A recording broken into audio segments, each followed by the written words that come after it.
Hello YouTube viewers, welcome to my show Future Friday. In today's episode, we're going to talk about the benefits of lunar research. So let's dive right into it. Now, if you have been checking my whole playlist of past few Future Friday episodes, you must be saying I'm focusing too much on the moon. Then the question becomes, why? Is there a benefit to you and me of doing this? Well, short answer, yes, absolutely. The reason for that is basically right now, if you have went back in the past, coal was the gold. Before that, gold was the gold. After that, oil became the black gold. Every time we have something right now, electricity, silicon industry, but at this point in time, as in after 2000, the most priceless things that are in the world right now, it's intellectual property, basically IPs. So to give you a context, there are very few companies that has $1 billion worth of value. To give you a context of that, Star Wars is $30 billion in terms of intellectual property. So just imagine what kind of intellectual property does basically Marvel Cinematic Universe has. I'm pretty sure it's touching $100 billion. So intellectual properties are very expensive, because you have to understand, let's say you're talking about Apple can make its mobile phone in India. They are trying to do that. They can make it in Vietnam. They are already doing it. Some test runs have been done. They can do it in China. They can do it everywhere. So manufacturing is the child's play. That's that's not the expensive part. The expensive part is the design, basically the IP, the intellectual property. So the sole reason Apple is that $1 trillion company is because of that, because they have that intellectual property. At this point in time, the biggest moneymaker of the century is basically intellectual property. So just imagine that, Disney bought Marvel for like $4 billion. They did not bought a single physical thing. It's like, okay, give me this comics. They did not. We just have the rights. So you have to understand, intellectual property is right now is the value of civilization, and it's a good thing, because that means nobody can steal it from you. It's not like a oil somebody can come and invade and take it away from you. So that is the first time. Like, there are many business deal, many business agreement are done based on patents and all that. To give you an older context of it, World War II, America was reluctant to join into the war. America was like, yeah, we don't want to go into war. We are not that good right now. And so what Britain did is like, okay, we are about to die. We're gonna send you our code box. Now the box had basically a lot of patent diagrams into it. There was a very fancy name mission. I would urge you to find it on Google. So the idea was, America will fight, spend its resource, manpower and money, but they will get the patents that United Kingdom have developed, and that included basically early designs of supersonic aircraft. The most important was air mounted, basically aircraft mounted radar system. A lot of the technological things which you don't think too much about it, but at wartime those were priceless. So that's how they like, okay, we're gonna give you this, join in the war. Just understand that people actually died for that box because of the intellectual property inside it. And basically the convoy that was like the boat that was carrying it across the sea, it has convoy, backup convoy. Then like there was a lot of protection to make sure the U-boat does not able to sink it. So it was the most important cargo ever landed to basically American shores. So at this point in time, intellectual property is the key. Now, defense of the earth is also necessary, because A, we only have one planet. B, if you are talking about dangers from space, something like this happens. Now, to give you a context, like Empire State Building can be put inside, it will not even, the tip will also not come out. So understand that, like if it would happen in New York or Mumbai, the casualty would be so huge, they won't even say it. They were like, yeah, a few million people died. Casualty would be so huge, and economic loss, let's just not even go there. So understand this. We have to have lunar research. So what we can actually do once we are on the moon, like my whole playlist is like, okay, how we go there, how we establish the base, do we go underground, do we 3D print it, all that. Okay, what after that? Once we have actually landed on the moon, what we gonna do after that? Well, first it makes a very excellent lab space. Basically at this point in time, let's say the labs that are doing research for Google, the labs that are doing research for basically pharmaceutical company, all those things are very secretly guarded, because you have to understand there is a whole empire of espionage going on. Right? There are people whose job is to sabotage other companies. There are jobs like anti-sabotage it. So you have to understand, like sword and the shield analogy is going on. So people want to have absolute certainty that what I'm doing is not leaked. It not basically they want to make sure they reach the patent house before anything else happens to it. So where is the best place to do that? Like on earth, you can try other things, like you can try having buildings around, but again, it's possible somebody can bribe the security guard. This has happened in the past. Somebody's bribed the security guard and did not even ask something else, just like look the other way, nothing else, just look the other way. So even on the security footage, when people are saying, yeah, the guards was like supposed to do like this, and they're like, something is there. They were like the guy went from inside and like hijacked the computers, installed a virus, so they were leaking information without even knowing it. So these are multi-trillion dollar hoo-has. So you have to understand it. It is very absolute high priority that they know the site is secure, they know the data is not linked.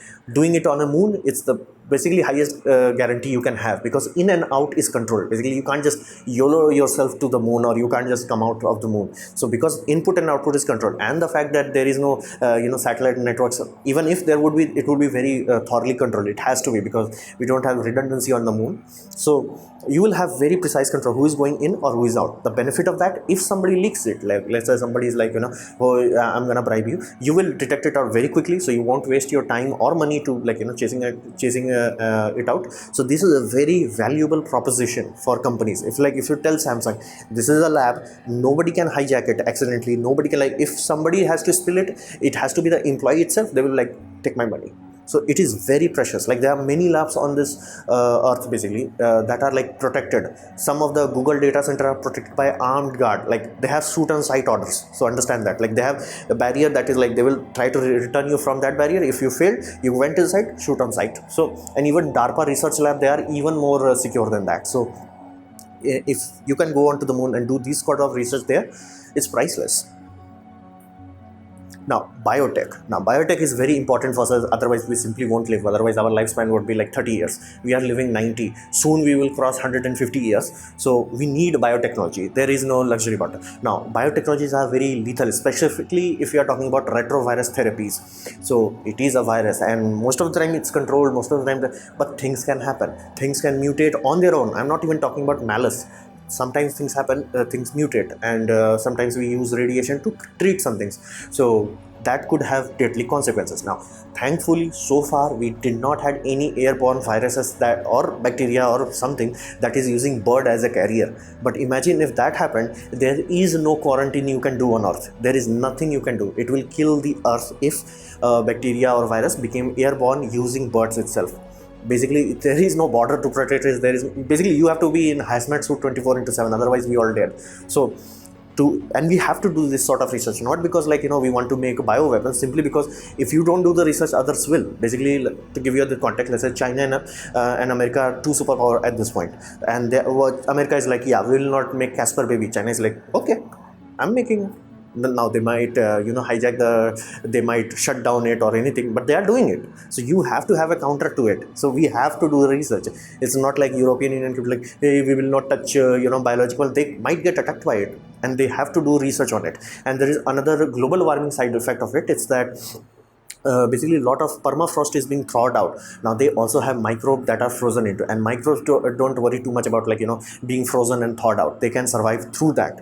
And not to mention virus flat out is like half alive, half dead. So virus simply don't care. So if we had any random attacks from the past, basically bacteria virus that was like in 1800s or 1600, that will cause a very serious amount of damage to humanity. And you have to research that. If that happened, you have to research that.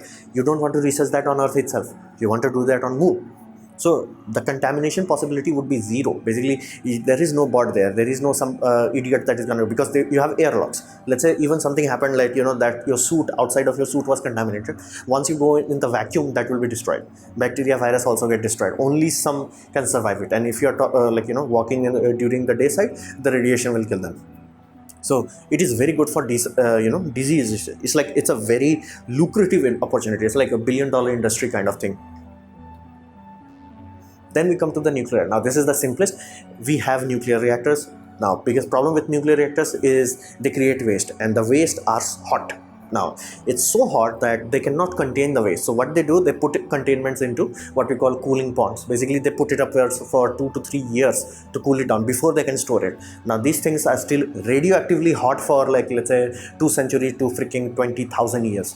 So what we can do about this? Now first people thought, what if we throw it to the sun? Now if any of you had followed the mission of Parker solar probe, basically the problem with that was that sun is not a static object. It spins, and not to mention it's also moving through the space. Basically in 3 dimensions it's moving, it's not static. From our vantage point it appears static, but it's moving. So you have to make sure you hit it. Now distance is very far. It's 8 light minutes apart, from Earth to Sun, and on top of that, compared to Moon, it's like you only have to make sure your rocket works for, let's say, 3 days. Compared to Sun, even if you are going at max speed, it will still take years. Now, biggest hurdle with that, if you miss, you're gonna slingshot it back around. Same way many comets do that. That is not good if you have like a freaking radioactive thing getting cometed like that. It's very hard to hit Sun. Parker probe has to utilize Mercury to even come close. So it is very dangerous to make sure that nothing breaks during the trip, and it always hits the Sun. It's very difficult. You might think the gravity should make it easy. It does in one way, but it also makes it very difficult in other ways. That's why we have so many comets in the sky, because it's very easy to get a elliptical orbit on it rather than just crash into it, because it's not static. And of course we can do that if we really wanted to, but again, compared to difficulties launching into Sun, compared to the difficulty of launching onto the Moon, one is super easy. Now in the Moon we can simply just bury it, because we had it, like we had reactors on top of reactors. Even though Germany has shut down many of its reactors, we still have the ways to take care of. The best place to put it is Moon. Basically you can't accidentally oopsie on the Moon. So that's a very good highest safety that we can have. Then again, the another aspect is we have to have nuclear reactors. If you want to go to basically far out places and like really do some research or colonization and all that, we have to have nuclear reactors. Now people don't like the idea of nuclear reactor on Earth, but on Moon it's already radioactive. You don't have to worry too much about it. So that's also a very good research ground where you can safely research it. Only the researchers will be in danger, not like entire country get irradiated because somebody made a oopsie. So this is very good fertile ground for nuclear research and dumping ground also. Now this is the interesting part, defense grade. Why we need it? Basically, greatest threat to Earth is not humans or nuclear weapons, because our nuclear weapons combined, all of it, I mean like 100,000 weapons we have active right now. Apparently, like I'm pretty sure double of that is active, but that amount of weapon, if detonated, will not even come close to the energy released once a big asteroid hit. And those big asteroid hits like every 2000 to 3000 years. So far we have been lucky, but you won't be lucky forever, because this happened. Now imagine if this happened on a major city. Yeah, that city is gone. That gone, like that gone. There used to be a city. When this Russia incident happened, this was the closest we ever come to what we call wake up call, because we were very lucky. This came from the sun side, basically on the day side. That's why no radar system give early warning system. No satellite was like, okay, something is approaching. This came into Earth's atmosphere, burn up. Now the people in Russia were very lucky, because it was not a direct entry. If direct entry as in like this is Earth's surface, direct entry. This happened like this, almost like very shallow angle of entry. Now if it was not this shallow, it would have touched the surface. If it had touched the surface, the explosive yield that they had calculated was simple. There would not have been anything left. Basically this would have been there, and this crater is small compared to what this are, because this was like as big as a jumbo jet. So understand, it was like a big thing that's gonna hit you. If it had hit that, like news would not even talk about like, okay, this town suffered a tragedy. It would be like, yeah, there used to be a town. Only thing that it was that powerful. To give you a context, like it detonated in space, like quote unquote above carbon line, and people were recording. You can easily find out the video, but people are recording it. But many people waited for the sound 1 to 2 minutes and nothing happened. So many people stopped recording or started recording something, and then randomly the sound came. After I think 10 to 13 minutes later, sound came. So understand, sound has been already attenuated, like it's already weakened to a state. Then it like freaking destroyed many brick walls and glass. It killed glass. It basically annihilated glass. So understand, just let that sink in. Something that has been traveling at sound speed for basically 13 minutes and still had enough energy. Imagine that kind of energy released on the surface. Like our nuclear weapon would look like a joke, firecracker. So we need it. Now, why we can do this on Moon but can't on a simply atmosphere? Because if you have to point your telescope through this, directly pointing to the sun, you can utilize what we call a stellar block. There is a basically you put a black plate directly where your sun's supposed to be. That way you can easily see surrounding things around the sun. Now why we can't do this on Earth? Because our atmosphere glows. It is literally glowing. So you can do this on Moon because there is no atmosphere. You can easily see through day side. You can and because there is such a large surface area, and if you have like the ability to put one telescope, you can put multiple also, and you can put multiple of them all around, basically around the equator, so equator of the Moon. So you get the complete picture. Now those things are precious, because if we can detect something like this, we can evacuate the town, or if we are lucky enough we can detect it early on, we can be like, okay, let's make sure it hits something else by either colliding with it, or like doing whatever we can do. Like there are certain options. It's not like we are completely hopeless. We have some option, but we have to detect it. So lunar research will also provide the ability to utilize moon as a very good watchtower. Basically, we can detect many things much harder, especially on the sun side, because we do have satellites that do that, but they missed it, because you need a very fine grid to detect something this small. And yes, this is small because generally all the detection system is designed to detect something in kilometer, basically 1 kilometer big or 2 kilometer big. Yeah, those are planet killers. So this is what we call city killer. We have no protection against it right now. So that is why we have to conquer the moon. So anybody who's like, okay, let's go to the Mars right now is like that castle in Game of Thrones, where you can take it but you can't keep it, because you don't have the supply lines and all that. That is why I want to focus so much on moon, because once we have that, once we laid the foundation on the moon, we can do things. Before that, it's like, okay, we went to Mars and we came back, we went to Mars, we came back, we went to Mars, come back. There's no point in it. So if we do this, if we really focused on moon and it's like, okay, let's make this work, we will be in dawn of new age. Basically, this will be equivalent of how industrial revolution changed us, how information age changed us. This will be the true beginning of space age, basically. And this all happened because of space shuttle. Yes, their original space shuttle was like painted white. Then they realized there was no point in it. They just saved the weight of paint. And if it had not failed, NASA would not have went broke. If NASA would not have went broke, they would not have created commercial resupply missions so they can do it cheaply. If they had not created that, we would not have SpaceX, we would not have Blue Origin. So all thanks to our dear departed space shuttle. So this was my presentation on basically why do we need moon. Basically, it's not just for research and all that. It's helpful for us also. So I hope you liked it, learn from it. In that case, please leave a like. If you didn't like it, don't worry about it. You can dislike it. I would urge you to press dislike button twice to show me your extra disappointment. And please leave a comment, because I reply to all of them. Check my other videos here and subscribe. Press the bell icon if you're free. And as always, thanks for watching.